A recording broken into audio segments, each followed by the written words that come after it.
Parliament House, New Delhi, 19th of August, 1985, the 35th year of our Republic.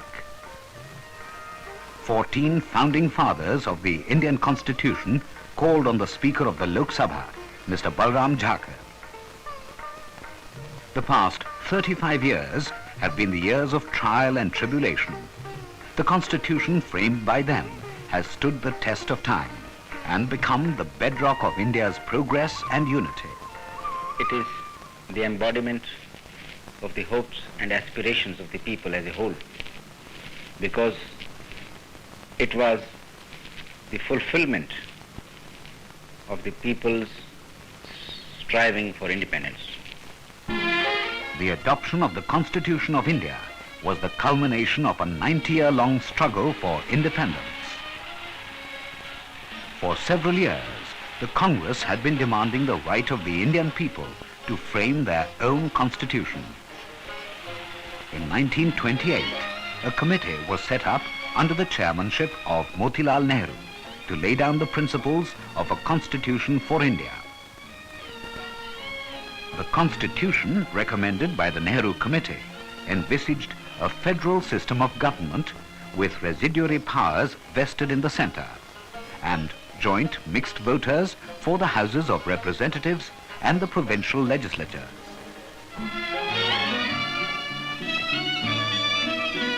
The 1929 Lahore Congress demanded Purna Swaraj, complete independence.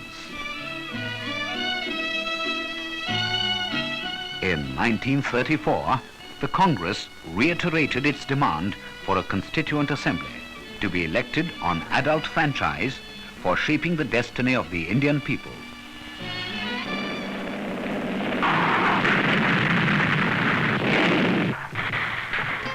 After the end of the Second World War, a cabinet mission was sent to negotiate the transfer of power to India. The 16th of May, 1946 statement of the cabinet mission announced framing of a future constitution for India by Indians themselves. Elections were held in July 1946, with Congress winning 199 seats.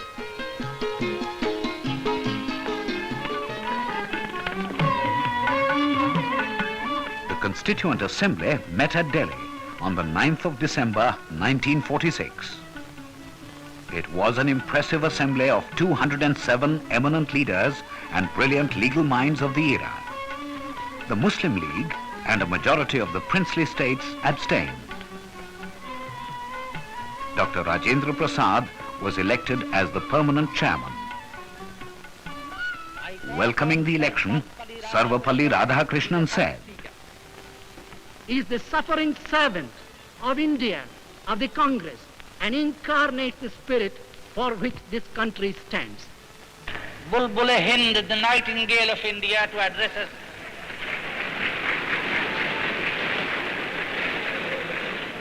Not in prose, but in poetry. Mr. Chairman, the manner of your calling me is not constitutional, it is poetic. It reminds me of some lines of a Kashmiri poet who said, "Bulbul ko gul mubarak, gul ko chaman mubarak, rangeen tabiyaton ko range sukhan mubarak." And today, we are steeped in the rainbow-colored tints of speech and speeches in praise of my great leader and comrade, Rajendra Prasad. Dr. Rajendra Prasad expressed the hope that the constitution framed by the Assembly will be a model for all to follow. All that we need, all that we require is honesty of purpose, firmness of determination, a desire to understand each other's viewpoints. It is all that we shall do justice. On the 13th of December 1946, Pandit Jawaharlal Nehru moved the Objectives Resolution. President, sir, I beg to move This Constituent Assembly declares its firm and solemn resolve to proclaim India as an independent sovereign republic and to draw up for her future governance a constitution wherein all power and authority of the sovereign independent India, its constituent parts and organs of government are derived from the people. Many eminent leaders participated in the debate. To second as standard, to second the resolution.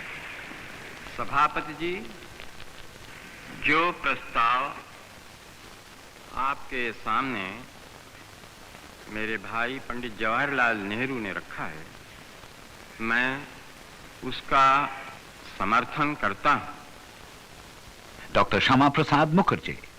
It is a solemn and a sacred trust which we Indians have agreed to perform to the best of our ability. Dr. Ambedkar. Our difficulty is how to make the heterogeneous mess that we have today take a decision in common and march in a cooperative way on that road which is bound to lead us to unity. On the 22nd of January 1947, the Objectives Resolution was approved. The Constituent Assembly elected members of the Advisory Committee and formed 13 committees and subcommittees to look after the various aspects of constitution making.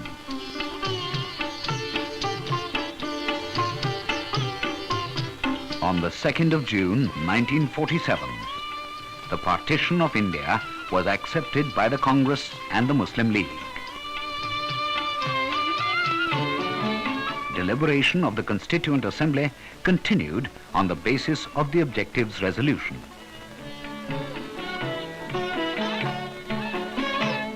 Many designs were received for the flag of independent India. On the 22nd of July 1947, Jawaharlal Nehru moved a resolution on the national flag.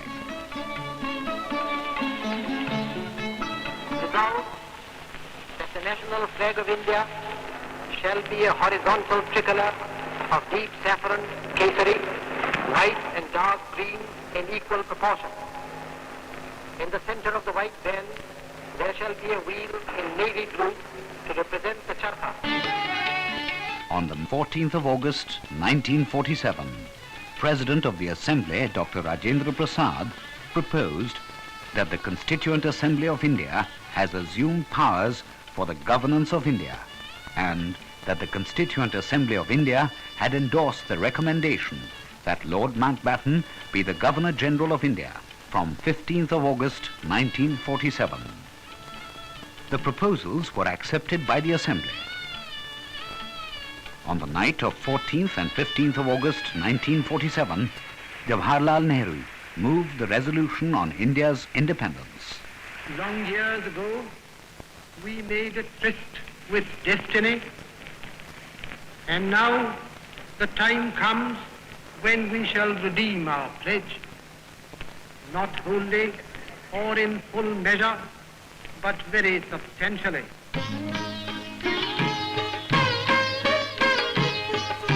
A drafting committee for scrutinizing the draft constitution was appointed on the 29th of August 1947. Dr. B.R. Ambedkar was its chairman, and Alladi Krishnaswamy Iyer, Gopalaswamy Iyengar, K.M. Munshi, Syed Muhammad Sadullah, Sir B.L. Mittar, and D.P. Khaitan were the other members. Before preparing the draft, constitutions of various countries were consulted. France, Ireland, Italy, Canada, United States of America, Soviet Union, Australia, Japan, and several others.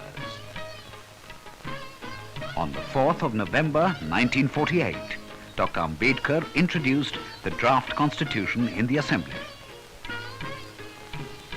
Each article of the Constitution was discussed threadbare and amended to meet the demands of the majority.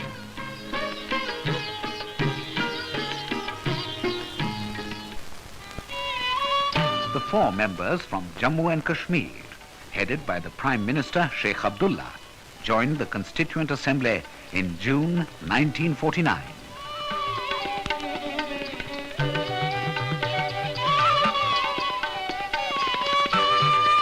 It was proposed that a preamble should spell out the aims and objectives of the Constitution. Many suggestions were received.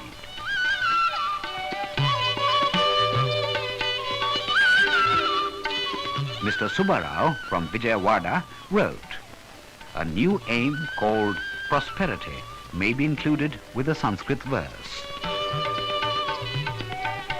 May the children beget their children, and their children beget grandchildren.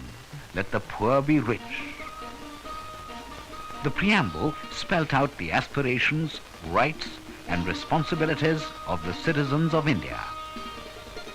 We, the people of India, having solemnly resolved to constitute India into a sovereign democratic republic and to secure to all its citizens justice, social, economic, and political, liberty of thought, expression, belief, faith, and worship, equality of status and of opportunity, and to promote among them all fraternity, assuring the dignity of the individual and the unity of the nation.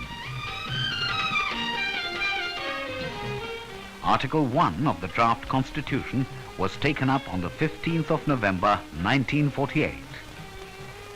The members proposed an amendment for changing the name India to Bharat.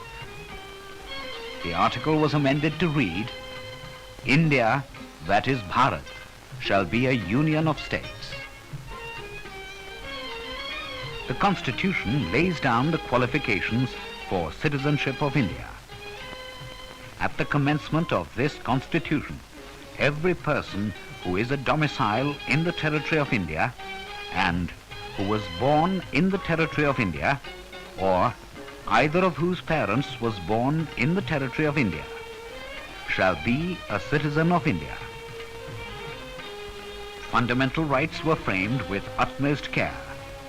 Many suggestions were received about the need to safeguard individual liberties and rights of the minorities from C. Rajagopalachari, Rajkumari Amrit Kaur, Dr. Ambedkar, and other eminent personalities. Hansa Mehta. It will warm the heart of many a woman, sir, to know that free India will mean not only equality of status, but equality of opportunity.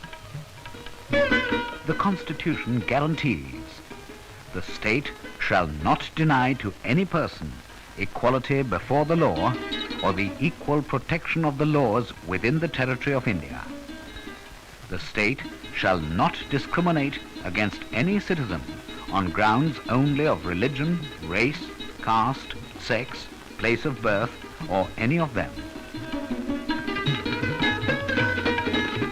Untouchability is abolished, and its practice in any form is forbidden. Cultural and educational rights of the minorities are safeguarded. Article 19(1) says that all citizens shall have the right to freedom of speech and expression, to assemble peacefully and without arms, to form associations or unions, to move freely throughout the territory of India, to reside and settle in any part of the territory of India, and to practice any profession or to carry on any occupation, trade, or business. The Chief Justice of the Supreme Court of India, Mr. P.N. Bhagwati, says, The Supreme Court is at the apex of this system. The Supreme Court is the guardian of the fundamental rights, and even the right to move the Supreme Court for enforcement of fundamental rights has itself been declared to be a fundamental right. Article 39 of the Constitution lays down that the state shall, in particular, direct its policy towards securing that the citizens, men and women equally, have the right to an adequate means of livelihood. that the health and strength of workers, men and women, and the tender age of children are not abused, and that citizens are not forced by economic necessity to enter avocations unsuited to their age or strength, that childhood and youth are protected against exploitation and against moral and material abandonment. Many members argued that there were inherent contradictions within the fundamental rights and directive principles of the state policy. Mr. Justice P.N. Bhagwati explained. The directive principles of state policy set out the kind of socio-economic structure which the constitution makers wanted us to build in this country. India opted for a parliamentary system of government, wherein representatives of the people are elected on the basis of adult franchise.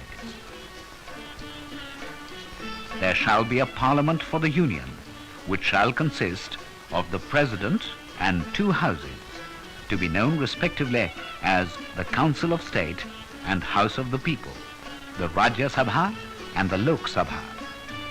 Elections to the House of the People, the Lok Sabha, and the legislative assemblies of the states shall be on the basis of adult suffrage. That is to say, every person who is a citizen of India and who is not less than 21 years of age on the date of the election shall be entitled to vote at the election. Special provisions have been made for reservation of elected seats in the Parliament and state legislative assemblies for minorities like scheduled castes, scheduled tribes, and Anglo-Indians. There shall be a President of India. The executive power of the Union shall be vested in the President. He is elected by members of the Electoral College, consisting of members of both Houses of Parliament and the legislative assemblies of the states. The President invites the leader of the majority party in Parliament to hold the office of Prime Minister, and on the recommendations of the Prime Minister, other ministers are appointed. The powers of the Union and the state governments were clearly defined. The Indian Constitution contains 395 articles and 9 schedules. The Constitution is so framed that sovereignty is vested in the people. In other words, the Parliament draws its powers from the people of India. The Constitution is not rigid and does not bind down future generations. It is flexible and can be amended by a 2/3 majority to meet the aspirations of succeeding generations. After the 3rd reading, the Constitution was approved and signed by all the members.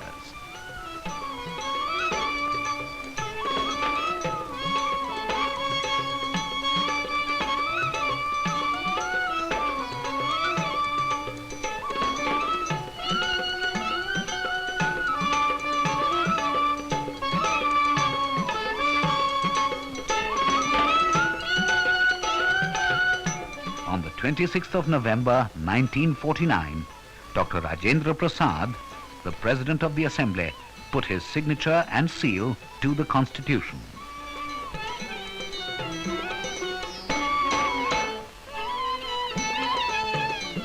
In recognition of his service to the nation, Dr. Rajendra Prasad was elected the first President of the Republic of India.